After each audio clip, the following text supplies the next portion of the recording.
Are you trying to be the top technical sales producer at your company? In this video, we're gonna show you exactly how to do it based on our secrets. I got Alex with me, we're gonna bring him in. And so Alex started with me back in April of last year. I'm gonna let him introduce himself and talk about what has he been doing in 2022 and how has his role changed in 2023. What's up, guys? I'm Alex. As Kyle said, I'm his business development manager currently. When I first started out with Kyle, he gave me the opportunity to come in and be his project manager, which, it kind of creates a really good view as to kind of like what we are doing as a company as a whole. It really shows us kind of like the step-by-steps, now that I'm in sales, it's made it a lot easier because I'm able to pull back from that background of, hey, this is the kind of stuff that we offer. This is the kind of, timelines that it takes. These are the kind of customers that, we normally deal with. So starting out on the project management side, it kind of got me really, knowledgeable on like what we do as a whole as a company. Like I've talked about this before, sales engineers, before they become a sales engineer, you could take a project engineer, they already know what you do, turn them into a sales engineer. I kind of feel like we kind of did that here, where like you knew everything about what we do, dealing with the customers, dealing with the projects, dealing with the team. Now you're selling those services. So would you agree that that was beneficial for you from a learning standpoint? Oh yes, I hands down believe that it was a really good benefit for me, just because I'm able to talk a little bit further than just what a basic salesman's gonna be able to talk about, because I've been in those, I've been problem solving with clients, I've been problem solving with customers, I've been problem solving with the team. I'm able to really, relate back to issues that we've had. When a client comes to me and goes, well, this is something that I see as a problem, I can come back and go, hey, I've seen that as a project manager as a problem. We've gotten through to a solution on that problem, and we've also benefited from that solution. We've taken that extra step and created that avenue for business. All right, guys, so this show is gonna be about how to crush your sales. And what we're doing is, it's gonna be a little bit of a behind the scenes of Alex and I talking about what we're doing here at MFG Tribe, even some of the clients that we work with, where we manage their sales teams, and as we build out our sales department and our force doing sales for clients. But it'll give you a little bit of an idea of takeaway from this show, the way that we do things, and apply it to how you should start thinking about stuff. So we're gonna go through a little bit of strategy and then actual tactical things that Alex is doing on a daily basis, conversations that we have, and how we run things through it. So the first thing we're gonna start with is the goal. Alex has his sales goal, his revenue goal of what he needs to hit to get all of those additional bonuses on top of his commission. And so everybody's got different goals, right? It may be $1 million, maybe $5 million, maybe $20 million, depending on who you're working with. But like I've said in past videos, and go to the YouTube channel and check these out if you haven't seen it, you have to start with the goal and work backwards. If your goal is $2 million a year of new business, divide it by 12 and say, this is how much I have to hit on a monthly basis, because you can't track yourself against a monthly goal if you don't know what that monthly goal is. You never want to look at things from an annual standpoint. So Alex has his goal that he's got, but I want to get into like the activity standpoint. People hear me talk about, you got to make calls, you got to send LinkedIn stuff. So I want to hear from Alex and let Alex speak directly to you guys about breaking down like over 5-day week. What is he doing on a daily basis? How does he organize his stuff that maybe you guys can get some tips from, that little nuggets of things that if you start applying it, it might help you out. So Alex, break me down. You got 5 days in a week, working in the office, roughly 8 hours a day. What's the highest level overview that you try and keep yourself organized, besides like systems? Like what's the first step on how to organize your week? Well, I first of all go and I try and organize my days and my week. There's obviously going to be things that are going to pop up. There are going to be, fires that you have to put out throughout your week. I've actually started this new thing called time blocking. And I've noticed that it's actually a really big productivity increaser. You sit there and you take the tasks that specifically throughout the day that you're going to have to do. So one of my big tasks is obviously going to be cold calling, responding to clients' emails, those LinkedIn requests and everything like that. So I will take a chunk of 2.5 hours, normally in my afternoon time, around 1 to about 3:30. That'll be my time that I have laid out for specific cold calling. In the mornings, I'll sit there and I'll lay my time out of check my HubSpot tasks. And within this time blocking, you can do it from 15 minutes. You can have a small little task that is only going to take you 15 minutes, but putting that in your calendar every day. And I don't do my whole week, because you never know. You can't just sit there and plan on a Sunday. I mean, you can do a rough outline of what you're going to kind of do and what because every day you're going to have to make those cold calls. So that's one thing that you can put Monday through Friday. I know I'm going to have to take 2.5 hours to make my 100 cold calls a day. So I can put that in my schedule. Most of the time, my discovery calls that I have are already pretty booked through that week. So I know like, hey, as long as I can put this cold calling around my discovery calls, I'm gonna be able to hit that mark. Somebody wants to book time with us, they go to the website and they can book time on your calendar that's integrated through HubSpot, which is integrated into our Gmail for the company. Now, if Alex did book out his entire week, every single day, what we would have to do is probably set up a second calendar where like, this is Alex's sales calendar, because people are gonna try and book time with him and be like, dude, this guy's got no time available because he's time blocked his week out. So he's doing it from a standpoint of, he knows what he has to do every day, but he's not pre-planning every single day. Because if he says tomorrow from 1 to 3:30, I'm doing these cold calls, then if somebody tries to book time with him tomorrow from 1 to 3:30, we would work that out by doing a different calendar. If you guys want to do time blocking for the entire week, just set up a different calendar within your account and say, this is my sales calendar, because I can shift these tasks, right? These are like, you're blocking time where I know that these 3-5 things I have to do every single day. So I'm filling up my calendar, which is the no white space theory, which I've talked about before. You should have 0 white space on your calendar at any point of any day. You should be able to say, this is what I'm supposed to be doing. Now, obviously stuff comes up where it's like a fire, you got to handle something, an emergency, current customers, past customers, whatever, you deal with that. So you can divert away from it, but you're planning it like essentially a day ahead of time is what you're saying. Yeah, for the most part. And a lot of the time I'll actually even do it the morning of, I'll come in, a little bit early, 15, 20 minutes early before, some people are in here, and I'm able to, drink my coffee, kind of set my day up, because, for the most part, no discovery call, someone's going to come in and go, I'm going to book it that same day. So as long as you have in the morning, your time booked out, and you always leave yourself a little bit of space. You can leave it when Kyle says no white. Yeah, you don't want to see any whites. But, you can even time block your lunch. Having a lunch and having that little bit of a break, that 15 minutes to eat or 20 minutes to eat, that can be a part of your time blocking. It shouldn't be something that, your day revolves around as just your lunch, because, hey, you might have a fire that you have to put out after a discovery call and your lunch might have to be pushed back. But having, just having those and doing your gym time, even after work, having that time block as well, I've found it holds me accountable. It's also that private life that you have is holding you accountable of, hey, because I have it in my calendar, I'll be sitting at home and all of a sudden it'll pop up like, hey, it's gym time. You booked this time, it's gym time. Get up, go to the gym. Yeah, so it's almost like motivational.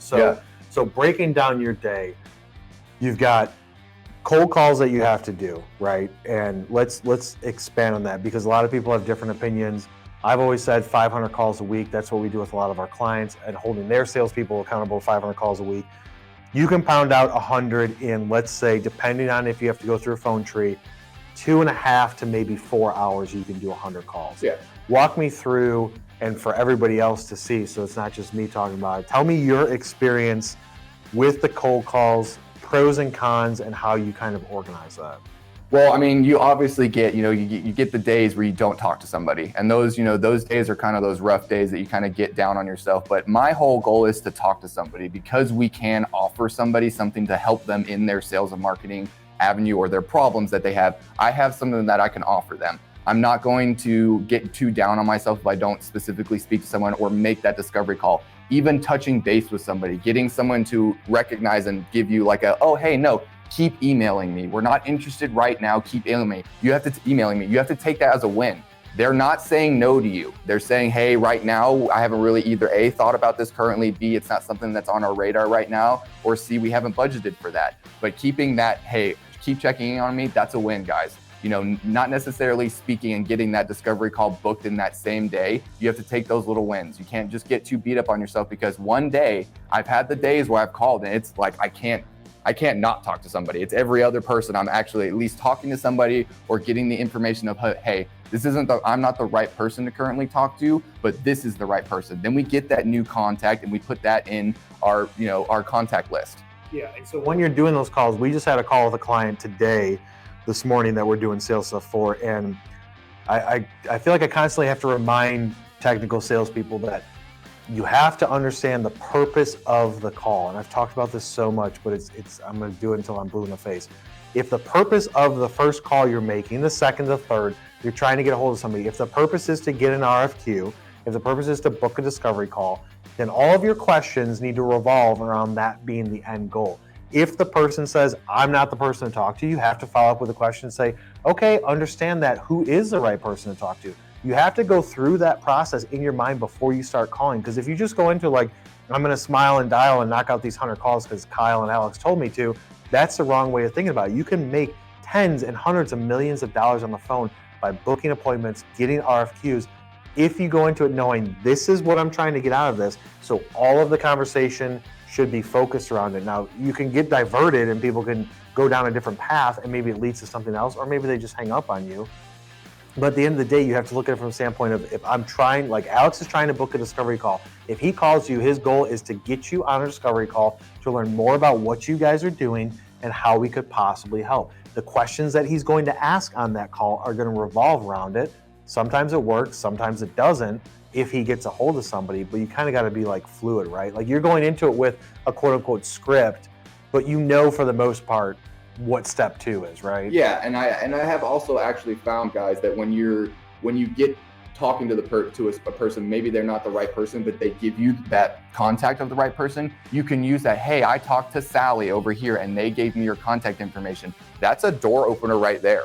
That's, hey, they've already talked to somebody. I know who the person that you're trying to contact knows who Sally is, works with Sally, already has a little bit of trust in that relationship. I spoke about it in the past about that relationship. That's a first step to relationship building. You've already been in contact with Sally.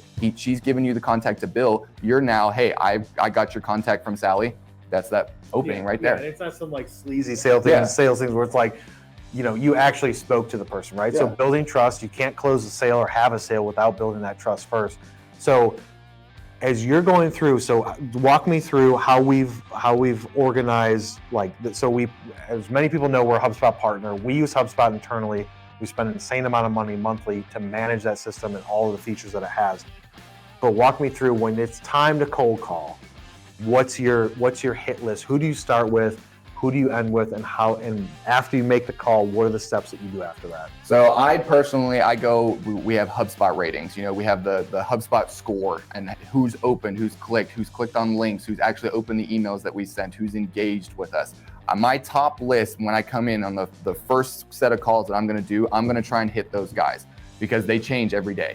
There's, you know, one day I might come in and the person might be at a 25 on our score, and the next day they come in there at 175. Just by clicking on opening an email and clicking on a link. Those are the people that I'm gonna try and contact first because they're gonna know the name. If I'm like, hey, I'm Alex from MFG Tribe, it'll trigger something. Hey, I think I got something from MFG Tribe, and it's easier for me to kind of relate to what I'm trying to sell them. Yeah, so starting with scoring, a lot of systems use it. Salesforce has it, HubSpot has it, a lot of CRM systems have it. It's basically, we've attributed a value to certain things they do. If they open an email, click an email, visit our website, pass it along, reply to an email, all that stuff has values associated with it, right? And so what Alex is saying is he starts with who has the highest score, because that's going to be the lowest hanging fruit, right? Yeah, exactly. Somebody that has engaged with our content. Call those people first.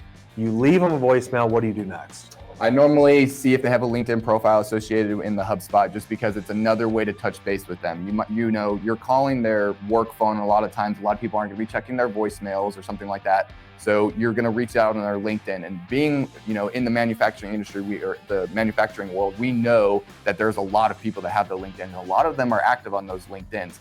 So I will go in and I'll connect with them on LinkedIn, and I'm not doing a sales pitch right off the bat because nobody likes that. Nobody likes, this is what I offer. We all get those. I get those. I know Kyle gets 1,000 of them a day. You know, nobody wants to get that. Just connecting with them and poking them, getting that connection, because they will see that connection. They'll see, hey, Alex from MFG Tribe or Sally from whatever company you guys are from is trying to connect. And then you've sent them an email after I've done the call, after I've done that connection. I'll go and I'll send them a follow-up email of, hey, I kind of left you a voicemail, just wanted to touch base on what we can offer for you guys. Here's my phone number. We're not being super annoying. We're touching base in 3 different categories, and then we see how it goes. Yeah, so it's from a standpoint of like selling without selling, right? So you're going into it like, hey, we're trying to provide value, and we've got, for us, it's a lot easier because we have so much content where we talk about, here's how to do sales, here's how to do marketing, here's all the things that we do on a daily basis for our clients. We just open up the code and say, we show you everything that we have, all the tips, tricks, functions, SOPs, everything. And so Alex is coming in from a standpoint of, I'm trying to provide you with value. I'm not going straight into a pitch, right? And so leave a voicemail, send them an email saying, hey, I just left you a voicemail because you're trying to look for that preferred method of contact. If you can't get them on the phone, can you get them through email? Go to their LinkedIn, send them a connection request. Once they accept it, again, we're not going into it and selling it and saying, dude, you want to buy from me? Here's everything that we have to offer. Typically, then we allow them to look at what Alex's profile looks at. This is where the engagement in LinkedIn. If he's not posting in LinkedIn, they're going to go to his profile. Under activity, there's going to be nothing, right? So talk quickly about that side note of your time on LinkedIn from like a posting, sharing, engaging. What are you doing on a weekly basis? So currently right now, I'm trying to share at least 3 times a week. I don't have as much content as Kyle obviously puts out himself. So he's sharing that 5 times a week. My goal is to share 5 times a week. Having that consistency in sharing, people will be able to, as he said, scroll through your posts and see, oh, he's consistently sharing. He's actually talking about things that I either A, have interest in, or B, could use help in. And that consistency on that. So I'm trying to do a little bit of posts. I'm trying to give, a little bit behind the scenes. For those of you that follow me, the few of you that do, you've seen kind of, I'm trying to show you guys my board, kind of what goes into some of my day, just to kind of show you guys that there is a lot of work that goes into sales, but if you're consistent, it becomes easier. Kyle always preaches consistency. You want to always feed that fire, feed that pipeline. LinkedIn is part of your pipeline. LinkedIn is a very large avenue for you guys to get business, and showing people that you actually know what you're talking about and that you're knowledgeable. You don't have to be an expert. You just being able to talk about things and be knowledgeable about that topic can gain that trust and build that relationship. Yeah, so Alex touched on, obviously I have a lot of content out there, right? We've been doing this for a few years, so it's just part of the thing. But one thing that I challenged Alex with was, and I've told you guys before, if you watch anything that I've talked about LinkedIn, is shoot a video of yourself talking about whatever.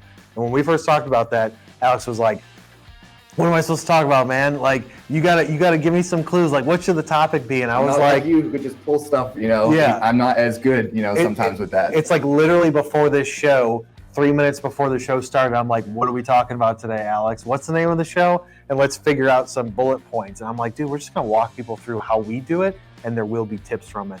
But I said, dude, talk to people about your goal, right? And just document it. Be like, Monday, here's a video, Wednesday, and then Friday's your recap. Did you hit your goal for a week? And just that raw look, people would appreciate. And you've gotten some engagement and a lot of impressions on it. But how did you feel like the first time that you shot that video when you were in your, so Alex is, for those of you who don't know, our office here is just under like 4,000 square feet. Alex's office is directly next to mine. And because of how the walls are laid out and we have front-facing windows along one of the walls, I can hear stuff that goes on in his office. He can hear everything that goes on in mine. So I heard him recording it, even with doors shut. I could still hear him recording it. Talk to me about what was going on in your head when you were like about to do that video. I'm overthinking it. It's one of the things where I'm trying to sit there and I'm trying to like pull in my inner, Instagram influence or something like that. And it's really not that. It took me 5 to 6 takes on my first one, guys. I'm not gonna lie to you. It's not something that comes to me super easily, and it probably won't come to a lot of you easily, but the more you get doing it, the more comfortable you are. I mean, he heard me on the first one. I could hear him laughing in there because I keep going, no, I can't, gotta cancel that one out. That's awful, I sound dumb, something like that. And then the second one that I did on that Wednesday was a lot cleaner. It was a lot easier for me to talk about it because I'm like, okay, no, I just want to go over my day again. And it just has become easier. And you guys have seen, I don't know, my emotions are very on my face. You can see when I turn really red and everything like that. I don't know whether you guys have seen, I seem a little bit more comfortable. The more you do it, and again, it's just like cold calling. The more you cold call, the more you're going to be when you get that rude person or something like that on the phone. Where you're just gonna be like, okay, whatever. The first time it happens, I promise you guys are gonna get off the phone and you're gonna be like, oh my God, like you're gonna get the cold sweats. That was awful. I don't ever wanna deal with that again. But once you get 10 to 15 of those underneath your belt, guys, it's gonna be like, on to the next one. He obviously had a bad day. We're just gonna leave him to it. Right. So when it comes to creating content, you may be like, I don't need to do that. Like maybe you hate video, you will never do video. That's fine. You can use your voice and just record some audio, or you can just write, if you'd rather write, and just write 3 posts a day and then send a picture of your desk or of where you are. You have to document it and share content in some fashion to show people to be able to stand out. So you need to show that you're relevant to their industry of whatever it is that you're selling. Give them some piece of information. It's not just like, hey, here's my day. I hope that everybody's doing it, having a great day too. That'll get you some attention, but it's not providing value. So what Alex is doing is, like he said, the first day, it took him a few tries. Second day was better. The third video he did was probably better than that. Then in between that, he shot a video here in the studio that Laura did. It was like 7, 8 minutes, something like that. Much more comfortable now than the video that you did like 2-3 months ago, to where he's starting to become more comfortable. It didn't take him months and months and months of doing it, but if you guys want to speed up the process, do it every single day, right? By the 3rd day, 4th day, you're more comfortable. By the 2nd or 3rd week, that's the way that you're going to stand out on LinkedIn. He can share my content, but him making content on his own, providing some tips to the technical sales and industrial marketing audience, is going to provide him with more value, to where when he does call them, get a hold of them. Yeah, dude, I've seen your stuff on LinkedIn. That's what you're going for, is that you want, it takes it from a cold call to a warm call. Even if they've never talked to you, it makes it to where they're more open to being like, yes, I have seen you on LinkedIn before. Okay, so that's the creating content side. You're going through the calls, you're sending the emails. Once somebody is, everybody's telling you no, and you get those couple yeses, what does that do for you from a motivational standpoint? Because you'll make 100 phone calls in a day. How many people, let's say in the last week let's take the last week, how many people did you talk to out of 100? I'd say probably about 8 to 10. So we're looking at 10% conversation. Yeah. And maybe nothing came from that. No discovery call. Yeah. But you talk to 8 to 10 people. Like, think about that. 2.5 to 4 hours it'll take to do 100 cold calls, and you talk to 8 to 10 people. That's a lot of time just dialing, writing notes, logging it in HubSpot, going on to the next person. But he knows that all he needs is one conversation, and that can almost reach like 50% of your monthly revenue goal, right? One conversation with one person, if it's a big enough opportunity, can get half of his stuff. And you guys need to look at that too. Maybe with what you're selling, you need 50 closed deals, right? Because you're selling something that's cheaper in order to hit your monthly revenue goal and then hit your annual goal. But you just need to put more into it. And maybe in your specific industry, people are going to answer the phone more. We only call on manufacturing industrial people. We only call on sales and marketing people, which typically should be around more. But even our clients that we're calling for, we're calling engineering, operations, purchasing, like it's about, like, I would say 10 to maybe 20% of the time they're actually answering the phone. But how do you keep motivation? By saying, I want to talk to somebody, right? Yeah, just talking to somebody. I mean, most of the time when you actually get that conversation going, even if you get the guy or the lady that answers it first, you get the hello, obviously not really interested in what you have to say. Just, again, I always am touching on that relationship thing. Just talking to them, you can actually trigger something in them that they don't realize that they need. You're not necessarily going through your whole pitch, just kind of like talking. If they're giving you the opportunity to talk, talk to them a little bit. Maybe they're not the correct person to talk to currently, but asking them the questions of hey, what are you guys currently doing? And if they're giving you the answers to that, they're giving you an opportunity to sell. They're giving you an opportunity to talk to them and giving you the opportunity to push that to the next level. They'll remember you and they'll go, hey, keep me in the loop or something like that. Keep emailing me. I get a lot of that. That's one of the big things that I do, especially when I get to that conversation. They might not be interested right away, but I get that we're not interested right now, but keep emailing me, which is always good. Yeah, because you're getting their permission, right? Yeah, you're getting their permission. Yeah, so that's where you're just going into trying to have a conversation, right? You're just trying to have a conversation. You're not trying to pitch them anything hard. You're just like, hey, look, what are you guys currently doing with this certain thing? In our call earlier with a client, we wrote out a script. Scripting is important, but you don't have to follow the script verbatim to word unless it's like a voicemail script, right? Voicemail scripts you can just do over and over and over again. But once you get the person on the phone and you ask them that fact-finding question, which is all it should be, right? What are you currently doing? This is what we do. What are you guys currently doing in this aspect of your business? And then sit and pause and wait for them to respond. Too often people are jumping after long silent pauses, things like that, and they're fumbling on the conversation. You just ask open-ended questions. You're looking to just have a conversation with somebody to do fact-finding to then figure out, can you move them to the next step? So when you ask questions about it, you're just asking it from the standpoint of, are they a fit for what it is that we do, right? Yeah, exactly. And I think you touched on it recently, that awkward silence isn't bad. Having the awkward silence, they're thinking, you ask them the question, don't try and fill that, let them think. Let them kind of, get those gears moving, get the right answer to you, because if they are pausing, they're at least thinking about it. If they're not giving you that quick no, answer, let them think, let them pause, they'll come and give you an answer, and then you can follow up with the next question. Yeah. Too often, I've listened to thousands of recorded calls with our clients on the sales teams that we manage, and Too often people ask a question like, what are you currently doing for this type, or do you currently have any problems with this? The person on the other end of the line, because you can't see them, right? It's just a phone. They could be saying, well, and then so there's that awkward pause, right? And then the salesperson jumps in and asks another question, doesn't even let them respond, right? It's like you're interrupting them. Just let them respond and then ask your next question. Yeah. And I find, asking those questions, letting them respond, and then actually waiting for them to finish. That's a big thing that I see a lot of the times. A salesman has something, they're like, I got to say it. Like they've touched something on, the salesman knows that, hey, I can touch on that. Let them finish their whole thought process out, and then touch base, and then say what you're going to say. That's why you have notebooks, guys. You can sit there and you can write down, hey, touch base on this. I know that sometimes you get too much stuff that you're trying to give to them, but having that note, hey, okay, once they're done, let me touch on this, because they know what they just said. And even if it was something at the beginning of their statement, you touching back on that will also get them to recognize that you're paying attention to them. Yeah, it's all about living.